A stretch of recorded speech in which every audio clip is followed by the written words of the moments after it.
ಶಿಕ್ಷಣ ಮಂತ್ರಿ ಮಧು ಬಂಗಾರಪ್ಪನವರು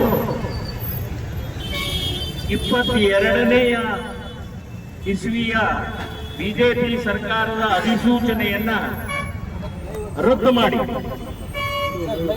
ಹೊಸ ಅಧಿಸೂಚನೆಯನ್ನ ಹೊರಡಿಸಿದ್ದಾರೆ. ಮೊದಲನೇದಾಗಿ ಆ ಅಧಿಸೂಚನೆಯನ್ನ ಹೊರಹಾಕಿ ನಾವು ಪ್ರತಿಭಟನೆಯನ್ನ ಮಾಡ್ತಾ ಇದ್ದೀವಿ.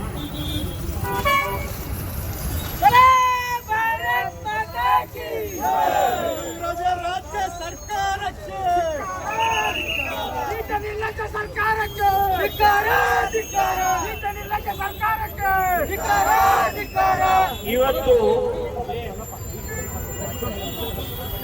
ಮುಸ್ಲಿಮ ತುಷ್ಟೀಕರಣ, ಮುಸ್ಲಿಮರ ಓಲೈಕೆ, ಮುಸ್ಲಿಮರ ವೋಟ್ ಬ್ಯಾಂಕ್ ನಿರ್ಮಾಣಕ್ಕೆ ಇದು ಶಿಕ್ಷಣಕ್ಕೆ ಬಲಿ ಕೊಡ್ತಾ ಇದ್ದಾರೆ.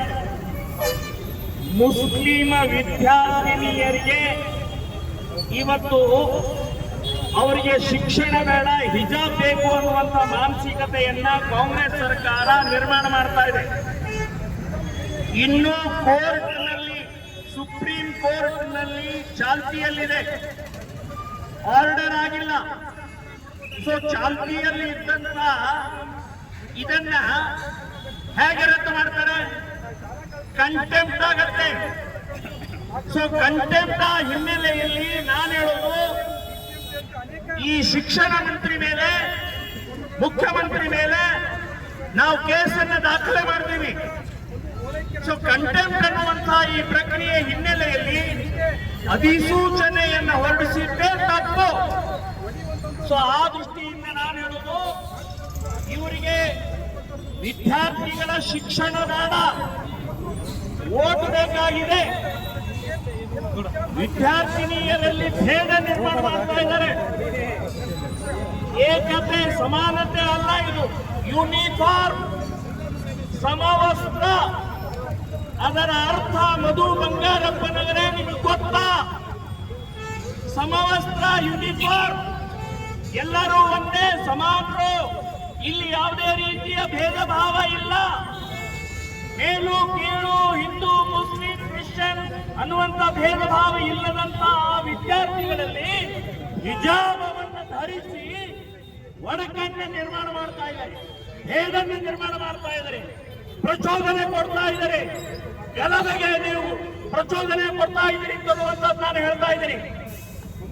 ಕರ್ನಾಟಕದ ಹಿಂದೂ ವಿದ್ಯಾರ್ಥಿಗಳಿಗೆ ನಾನು ಆಹ್ವಾನ ಕೊಡ್ತೀನಿ. ಅವರು ಎಲ್ಲೆಲ್ಲಿ ಹಿಜಾಬ್ ಹಾಕೊಂಡು ಬರ್ತಾರೆ ಅಲ್ಲಿ ಕೇಸರಿ ಹಾಕೊಂಡು ಹೋಗಿ, ನಾವು ನಿಮ್ಮನ್ನು ರಕ್ಷಣೆ ಮಾಡ್ತೀವಿ. ಯಾವ ತಾಕತ್ತು ತಡೆಯೋದಿದೆ ನೋಡೋಣ. ಈ ರೀತಿ ಬರೇ ಮುಸ್ಲಿಂ ಮುಸ್ಲಿಂ ಮುಸ್ಲಿಂ ಅನ್ನುವಂತ ಈ ಬುರ್ಕಾ ಇವತ್ತು ಇವರು ತುಷ್ಟೀಕರಣ ಎಲ್ಲಿವರೆಗೆ ಬಂದಿದೆ ಇಸ್ಲಾಂ ಹಿಂದೂ ಅಂತಂದ್ರೆ, ಮೊನ್ನೆ ದಾವಣಗೆರೆಯಲ್ಲಿ ನಡೆದಂತ ಘಟನೆ ಹಿನ್ನೆಲೆಯಲ್ಲೇ ಇವತ್ತು ಕಾಂಗ್ರೆಸ್ ಸರ್ಕಾರ ಮುಸ್ಲಿಮರಿಗೆ ಬಗ್ಗುತ್ತಾ ಇದೆ, ಮುಸ್ಲಿಮರಿಗೆ ಪ್ಲೀಸ್ ಮಾಡ್ತಾ ಇದೆ. 600 ಕೋಟಿ ರೂಪಾಯಿ ಮುಸ್ಲಿಮರ ಅಭಿವೃದ್ಧಿಗೆ ಡಿಕ್ಲೇರ್ ಮಾಡಿದ್ರು. ಯಾರಪ್ಪನ ದುಡ್ಡು? ಬರೇ ಮುಸ್ಲಿಮರಿಗೆ ಅಂತ ಅನ್ನುವಂಥದ್ದು ಯಾವ ನೀತಿ ಎಲ್ಲಿ ಹೇಳುತ್ತೆ? ಸಮಾನತೆ, ಏಕತೆ, ಸೆಕ್ಯುಲರ್ ಅಂತ ಹೇಳುವಂತವ್ರು ನೀವು ಇವತ್ತು ಬರೇ ಮುಸ್ಲಿಮರಿಗೆ 600 ಕೋಟಿ ಇವತ್ತು ನೀವು ಡಿಕ್ಲೇರ್ ಮಾಡಿದ್ರಿ. ಈಗ ಇನ್ನು ಎರಡನೇದು ಹಿಜಾಬ್. ಹಿಜಾಬ್ ಹಾಕೊಂಡಿದ್ದ ವ್ಯಕ್ತಿಯ ಗುರುತು ಸಿಗುತ್ತೆ. ಇವಳು ಮುಸ್ಲಿಂ ಮುಸ್ಲಿಂ ಮುಸ್ಲಿಂ ಅಂತ ಗೊತ್ತಾಗತ್ತೆ. ಸೊ ಗಲಭೆಗೆ ಕಾರಣ ಆಗತ್ತೆ, ಭೇದಕ್ಕೆ ಕಾರಣ ಆಗತ್ತೆ. ಒಡಕು ಸಮಾನತೆ ಬರುವುದಿಲ್ಲ ಇದರಲ್ಲಿ. ಮಧು ಬಂಗಾರಪ್ಪನವರೇ, ಸಿದ್ದರಾಮಯ್ಯನವರೇ, ನೀವು ಹೊಡಿತಾ ಇದ್ದೀರಿ, ವಿದ್ಯಾರ್ಥಿಗಳಲ್ಲಿ ಭೇದ ತರ್ತಾ ಇದ್ದಾರೆ, ವಿದ್ಯಾರ್ಥಿಗಳನ್ನ ಹೊಡಿತಾ ಇದ್ದಾರೆ. ಸೊ ಇದು ಸರಿಯಲ್ಲ ಅಂತ ಅನ್ನುವಂಥದ್ದು ಹೇಳ್ತೀರಿ. ಸೊ ಇದನ್ನ ಧಿಕ್ಕರಿಸಿ ಇವತ್ತು ನಾವು ಪ್ರತಿಭಟನೆ ಅಧಿಸೂಚನೆಯನ್ನು ಹೊರ ಹಾಕಿದೀವಿ. ಕೋರ್ಟ್ಗೆ ಹೋಗ್ತೀವಿ, ಕಂಟೆಂಪ್ಟ್ ದೃಷ್ಟಿಯಿಂದಲೂ ಕೂಡ ಹೋಗ್ತೀವಿ ಅಂತ ಅನ್ನುವಂತ ಈ ಸಂದರ್ಭದಲ್ಲಿ ಹೇಳಿ ಇವತ್ತು ಎಲ್ಲ ಹಿಂದೂ ಸಂಘಟನೆಗಳ ಜೊತೆಗೆ DSS ಇರಬಹುದು ಎಲ್ಲ ಸಂಘಟನೆಗಳ ಒಕ್ಕೂಟದಿಂದ ಈ ಪ್ರತಿಭಟನೆಯನ್ನ ಇಡೀ ರಾಜ್ಯಾದ್ಯಂತ ಎಲ್ಲ DC ಆಫೀಸ್ಗಳಿಗೆ ಇವತ್ತು ನಾವು ಪ್ರತಿಭಟನೆಯನ್ನು ಮಾಡ್ತಾ ಇದ್ದೀವಿ. ಅದೇ ಮಾದರಿಯಲ್ಲಿ ಹುಬ್ಬಳ್ಳಿಯಲ್ಲೂ ಕೂಡ ಇವತ್ತು ನಾವು ಪ್ರತಿಭಟನೆಯನ್ನು ಮಾಡ್ತಾ ಇದ್ದೀವಿ ಅಂತಕ್ಕಂಥದ್ದು ತಮ್ಮ ಗಮನಕ್ಕೆ ಬರ್ತಾ ಇದೆ.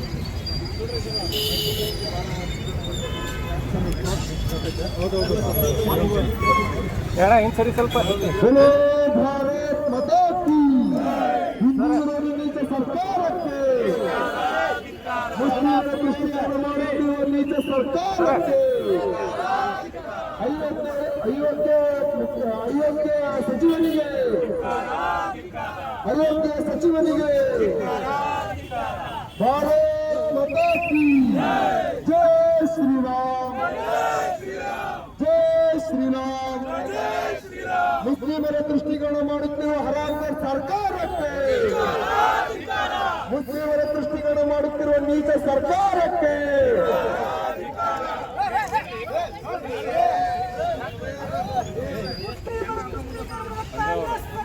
ನೋಡೋಣ